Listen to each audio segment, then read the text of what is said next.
बच्चों को दीक्षा क्यों दे रहे हो? तरुण सागर महाराज को 12 साल की उम्र में दीक्षा दी। विचार करिए, पूरे देश में विरोध हुआ, छोटे छोटे साधु बना दिए।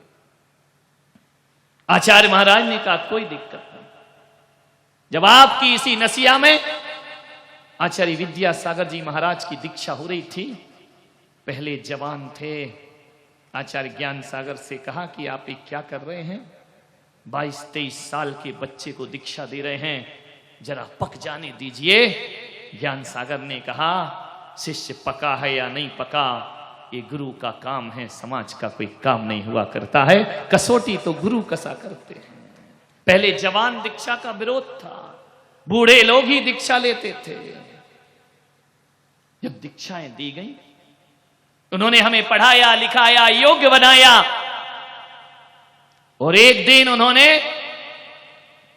हमें आदेश किया गुरु भक्ति के समय कि जाओ, तुम अब योग्य हो, धर्म की प्रभावना करो, धर्म का प्रचार करो, अब इस संघ से पृथक होकर के विहार करिए।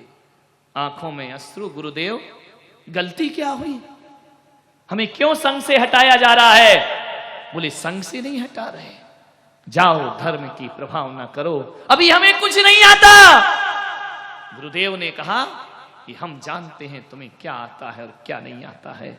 जाओ, कोई भी माली, कोई भी कुम्हार घड़ा अपने लिए नहीं बनाता पुत्रों, वह बनाता है और बाजार में देता है कि ताकि लोग अपनी प्यास बुझा सकें। कोई भी माली फल अपने खाने के लिए नहीं लगाता है, कोई भी नदी अपना पानी खुद नहीं पीती है, कोई भी पेड़ अपने फल खुद नहीं खाता है। मैं पुष्पदंत भी अपने बच्चों के फल नहीं खाता हूं, मैंने लगा दिए हैं। जाओ और पूरी समाज को अमृत बांटना, धर्म का प्रचार करना, तुम्हें अपनी छाती से थोड़ी लगा के रखना है। हम निर्मोही बैरागी लोग, तुम्हें घर से निकाला, योग्य बनाया, छोड़ दिया समाज के बीच में। जाओ और विचरण करो, अपनी मोक्ष मार्ग की साधना करो। फरीदाबाद के लोग मुझे लेने आए, पता चला कि ये संघ से पृथक विहार कर रहे हैं।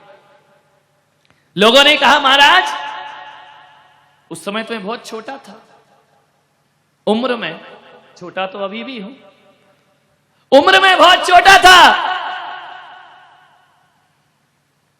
फरीदाबाद के लोग ने कहा महाराज हम ले तो जा रहे हैं जी, इतने से महाराज जी क्या करेंगे? महाराज ने कहा ले जाओ, कोई दिक्कत नहीं। बोले महाराज ये समाज को संभाल लेंगे? महाराज ने कहा भाई मैं तो कुम्हार हूं। बड़ा अच्छी बात कही, आज भी याद आती है, समाज बैठी थी, मैं तो कुम्हार हूं, मैंने घड़ा बना दिया है, पका दिया है आग में, ठोक बजा कर ले जाओ, ले जाओ अपने यहां समाज में। और एक बात याद रखना, बजा के देखना, यदि फूटा घड़ा हो तो पुष्पदंत को वापस लौटा देना, और सही घड़ा हो तो अपनी प्यास बुझा लेना। ध्यान रखिए, ऐसे घड़े मैंने बनाए हैं तपा करके कि इनमें जो पानी भरा जाएगा वो शीतल हो जाएगा, और जो पिएगा उसका कंठ तृप्त हो जाएगा। बस गुरुदेव की वही बात याद आती है, उसी बात के दम पर हम सारे देश में विचरण करते हैं। और महाराज समाज को नहीं, इशारों इशारों में हमें कह रहे थे बेटा फूटे घड़े मत बनना, वरना समाज तुम्हें स्वीकार नहीं करेगी। अजमेर वालों देख लिया बजा के, बड़े चर्चे थे, कल ये टपसा बता रहा था, बड़े चर्चे। अरे पैसे वालों के महाराज गरीबों से बोलते ही नहीं है। ऐसा कुछ लगा क्या? कौन पैसा वाला मेरा है? बोलिए, बताइए। वीआईपी महाराज, अपॉइंटमेंट लेना पड़ता है मिलने का, ऐसा कुछ लगा क्या? 2 पुलिस खड़ी रहती है गेट पर, धत तेरे की। यही सब करना था तो किसी चुनाव में लड़के मंत्री संतरी बन गए होते। ध्यान रखिए, यहां काय को होते साधु संत बनकर के। कौन है जिससे हम नहीं बोल पाते? ध्यान रखिए मान्य। बड़े चर्चे थे अजमेर में मेरे आने के पहले, ऐसे महाराज वैसे महाराज, वीआईपी महाराज, ये महाराज। उन्हें तो आगम आता ही नहीं, वो तो सास बहू के प्रवचन करते हैं। खैर कोई बात नहीं। जब यहां की कमेटी लेने पहुंची थी, मैंने कहा था ध्यान रखना, उलक सागर जहां जाता है अफवाहें उससे पहले पहुंच जाया करती हैं। लेकिन मैं अफवाहों का जवाब शब्दों से नहीं देता, मैं अपने जीवन और जीवन की चर्या से अफवाहों का जवाब दिया करता हूं। पूरी दुनिया में चर्चे हैं पुष्पदंत के चेले, ये जहां जाते हैं वहां हंगामा हो जाया करता है। ध्यान रखना, सोचना है। तपाया है गुरुदेव ने, हमारे ऊपर कोई अनुशासन नहीं है। हमारे गुरुजी हमको अनुशासन में नहीं रखते, कोई डांट नहीं, कोई प्रायश्चित नहीं। मुझे याद है जब मैं आचार्य विद्यासागर जी के संग से किसी दुर्भाग्यवश छूट गया और आचार्य पुष्पदंत सागर जी के संग में जब पहुंचा, 9 महीने आचार्य महाराज के पास रहकर जब वहां मुझे लगा कि महाराज ने मुझे कहा कहीं और दीक्षा ले लीजिए, मैं आचार्य पुष्पदंत सागर जी के संग में आया और संगों में भी गया। सब बूढ़े बूढ़े सन्यासी, मैंने कहा ये तो चलेगा नहीं भाई, एक ट्रैक्टर का पहिया, एक साइकिल का, गाड़ी कैसे चलेगी? शांतिलाल जी कैसे बूढ़े और जवान का साथ? लेकिन हमारे बाबा जी ऐसे नहीं है, तन के बूढ़े हैं, दिल तो अभी जवान है उनका, इसलिए चल रहा है दोनों पहिए। ध्यान रखना। मैं आया उनके संग में, भिंड में पहली बार प्रवेश किया, महाराज के कमरे में गया। महाराज ने पूछा कहां से आए हो? मैंने कहा आचार्य विद्यासागर जी का ब्रह्मचारी हूं। यहां क्यों आए हो? उतना बड़ा संग छोड़ के यहां? मैंने कहा तकदीर लाई है, मैं नहीं आया हूं, किस्मत ले आई, मैं क्या करूं? उन्होंने कहा ऐसा कैसे? मैंने कहा आप भी वहीं से आए हो, बताओ। अब खरबूजा खरबूजी से पूछ रहा, ये लक चिल्लक तो वहीं बने थे आचार्य विद्यासागर जी से। मैंने कहा जहां से तुम आए वहीं से हम आए, और कहां से आए?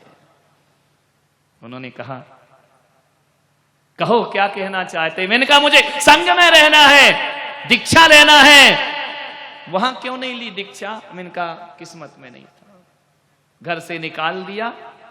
ये उनका उपकार जिंदगी की अंतिम सांस तक मैं नहीं भूल सकता हूं। ध्यान रखिए, उन्होंने मुझे संसार से निकालकर मोक्ष मार्ग पर लगाया।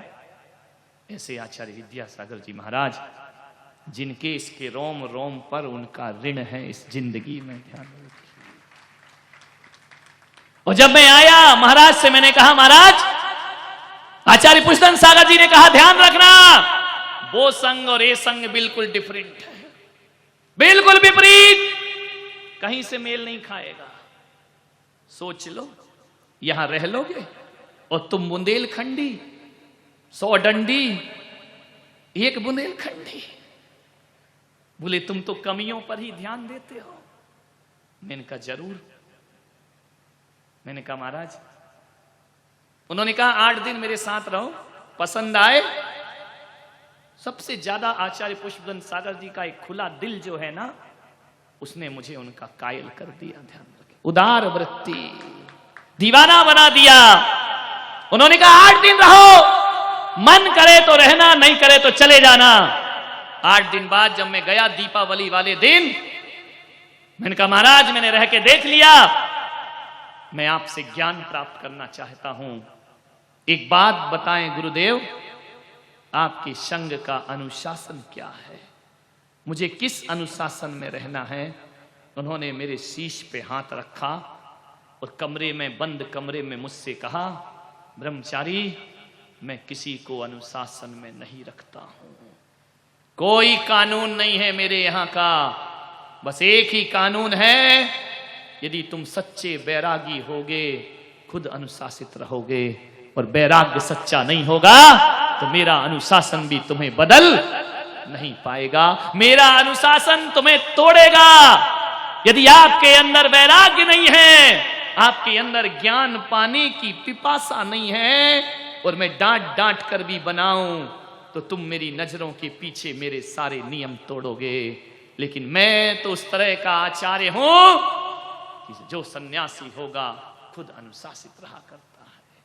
मान्यवर, वो दिन है और आज का दिन है।